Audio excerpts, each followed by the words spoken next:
নমস্কার, লক্ষ্মীপুর টাইমসের পক্ষ থেকে আপনাদেরকে জানাই স্বাগতম। খবর পড়ছি প্রণীতা দাস। আন্তরাজ্য গাড়ি চোর চক্রের 3 পান্ডাকে গ্রেপ্তার করল লক্ষ্মীপুর পুলিশ। 3 জন চোরের মধ্যে 1 জন মহিলা ও 2 জন পুরুষ। ধৃত 3 জনের নাম সাবির আহমেদ পিতা আব্দুল কালাম, শাহেদ আলম পিতা নজরুল ইসলাম এবং আনোয়ার বেগম পিতা সাবির আহমেদ। ধৃত 3 জনের বাড়ি হোজাই জেলার সৈয়দপুর এলাকায়। বর্তমানে 3 জন লক্ষ্মীপুর পুলিশ হেফাজতে রয়েছেন।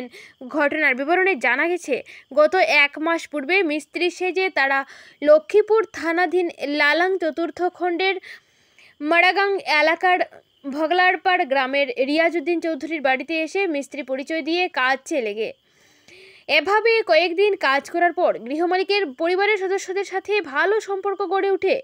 গত 30শে মার্চ রাতে ধৃতরা বাঁধাকপির বড়া তৈরি করে এবং সেই বড়াগুলিতে নেশাজাতীয় দ্রব্য মিশ্রণ করে পরিবারের লোকদের খেতে দেয়। পরিবারের লোকেরা তাহা নিঃসন্দেহে খেয়ে নিয়ে রাত্রিবেলা শুয়ে পড়েন। পরদিন ঘুম থেকে উঠে বাড়ির মালিক দেখতে পান তার গ্যারেজে অ্যাল্টো গাড়িটি নেই, সাথে মিস্ত্রি পরিচয় দিয়ে কাজ করে যাওয়া কেউই নেই। সঙ্গে সঙ্গে বাড়ি এবং গাড়ির মালিক লক্ষ্মীপুর থানায় গিয়ে এক এজাহার দায়ের করেন। তারপর উক্ত মামলার তদন্তকারী অফিসার লক্ষ্যজিৎ দাস ও লক্ষ্মীপুরের পুলিশ প্রধান পার্থপ্রতিম দ্বারা তদন্ত শুরু করলে শেষমেশ 3 চোরের ধরতে সক্ষম হয়। তদন্তকারী অফিসার লক্ষ্যজিৎ দাস চোরের মোবাইল ট্র্যাক করে লোকেশন চিহ্নিত করে জোরহাট জেলার তিতাবড় থানায় খবর দেন। তিতাবড় পুলিশ সেখানে অভিযান চালিয়ে এক মহিলাসহ 3 জনকে গাড়িসহ আটক করে লক্ষ্মীপুর পুলিশকে খবর দিলে গত সোমবার গাড়ির মালিক সহ লক্ষ্মীপুর পুলিশের একটি দল তিতাবড়ে পৌঁছান। সেখান থেকে ধৃতেরা সহ AS 11Y 7080 নম্বরের অ্যাল্টো গাড়িটি লক্ষ্মীপুর থানায় নিয়ে আসে পুলিশ। ধৃতদের প্রাথমিক স্বাস্থ্য পরীক্ষা করে 3 ধৃতদের লক্ষ্মীপুর আদালতে প্রেরণ করে পুলিশ।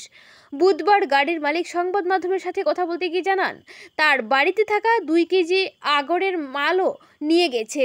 তার গাড়িটি চোরের চক্রের হাত থেকে উদ্ধার করে তাকে ফিরিয়ে দেওয়ার জন্য লক্ষ্মীপুরের SDPO পার্থপ্রতিম দ্বারা এবং তদন্তকারী অফিসার লক্ষ্যজিৎ দাসকে ধন্যবাদ জানান।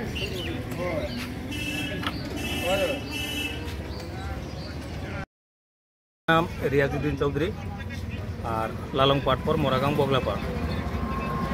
বিগত 1 মাস আগে ওরা জামাই বউ 2 জন আইছে, আমার চিন পরিচয় লোক একজনে নিয়ে আইছিল। তো ওরা কাজ করতে চাইলো আমার এখানে, আমারও কাজের লোক দরকার ছিল, আমি কাজে রাখার পরে এই 30 তারিখের রাত্রে পকোড়া বড়া বানাইয়া কিছু একটা তারা মিশাইয়া নিয়ে আসছিল, নেশাদ্রব্য জিনিস। ওইটা খাওয়ার পরে আমরা তো সব ঘুমিয়ে গেলাম। রাত্রে 1টার সময় আমার অ্যাল্টো K10 S11Y 7080 এই গাড়ি এবং আমার মোবাইল, তারপরে আমার আগরের কার্ড কিছু 2 কেজি মাল নিয়ে গেছে। তারপরে ওরা আমারে ধমকি দেয়, 20,000 দাও, 50,000 দাও, 15,000 দাও, না দিলে গাড়ি জ্বালিয়ে দিমু। হ্যাঁ, উল্টাপাল্টা ভয়েস মেসেজ খালি পাঠাইতে থাকে অনলাইনে, আর ফোন কল তো ডাইরেক্ট করে না। ওরা সিমও খুলিয়ে নিয়ে নিয়েছে ফোন থেকে।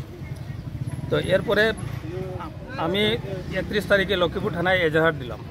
দেওয়ার পরে তদন্ত করতে করতে এই লক্ষ্যজিৎ দাস স্যারে কন্ট্যাক্ট করিয়া তিতাবড় থানা, জোরহাট তিতাবড় থানা অন্তর্গত থেকে আমরা গাড়িটা পরশুদিন পাইলাম। তারপরে গাড়িটা কালকে আমরা নিয়ে আসি, আজকে আইয়ে পাইছি। আর আমি জানাইতে চাই যে আমার মতন কেউ ভুল করিও না, এরকম চিনা জানা মানুষ না থাকলে ঘরে কাজ কোনো দিন দিও না। আমার যে ভুল হয়েছে ওইটা আপনারা করবেন না। এবং আসাম পুলিশ, আমাদের লক্ষ্মীপুর SDPO স্যার এবং লক্ষ্যজিৎ স্যার ধন্যবাদ। আর আমি আশা করি আমার গাড়িটা আমি পাইতাম এখন।